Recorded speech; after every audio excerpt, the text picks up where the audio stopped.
Hello dear student and friends, myself Ajay Goel from Sri Om Sai Institute of Computer Education।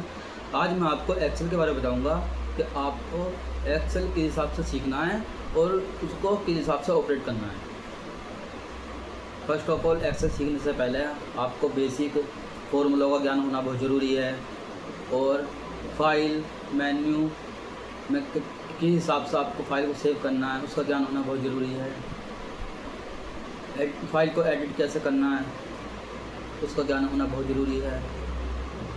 Insert में कौन कौन सी चीज़ें आती है, फॉर्मूलेज में कौन कौन चीज़ें आती है, उस हिसाब से आपको एक्सेल सीखना पड़ेगा। किसी भी कंपनी में काम करने से पहले एक्सेल का ज्ञान होना बहुत ज़रूरी है, क्योंकि एक्सेल में हमारी बहुत सारी फॉर्मेट बनते हैं, जैसे बैलेंस शीट वगैरह, trading and profit and loss account बनता है, कॉस्ट शीट बनती है, सैलरी शीट बनती है, अटेंडेंस शीट बनती है। तो इस हिसाब से हमारी जो भी शीट बनती है वो एक्सेल में ही बनती है, क्योंकि एक्सेल में एक ऐसी चीज़ होती है जिस हिसाब से हम फॉर्मूलों को मेंटेन कर सकते हैं।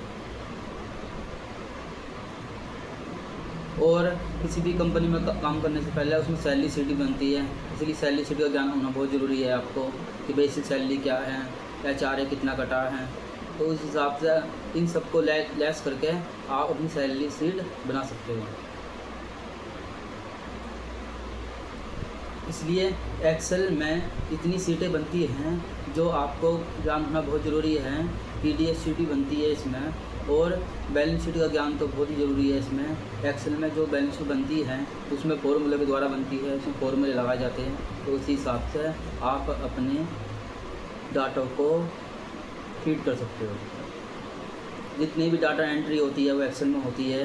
किसी बहुत बड़ी कंपनियां हैं एक्सेल यूज़ कर रही है, एक्सेल में अपना डाटा लगती है, लाख करोड़ों रुपये का डाटा लगती है। तो उसी हिसाब से आपको एक्सेल सीखना चाहिए। तो मैंने आज आपको बताया कि एक्सेल में किस हिसाब से सीखना पड़ेगा, और आप इसको केयरफुली पढ़ना। अगर आपको कुछ प्रॉब्लम है तो आप मेरे YouTube चैनल पर पूछ सकते हैं। आज के लिए इतना ही, नमस्कार।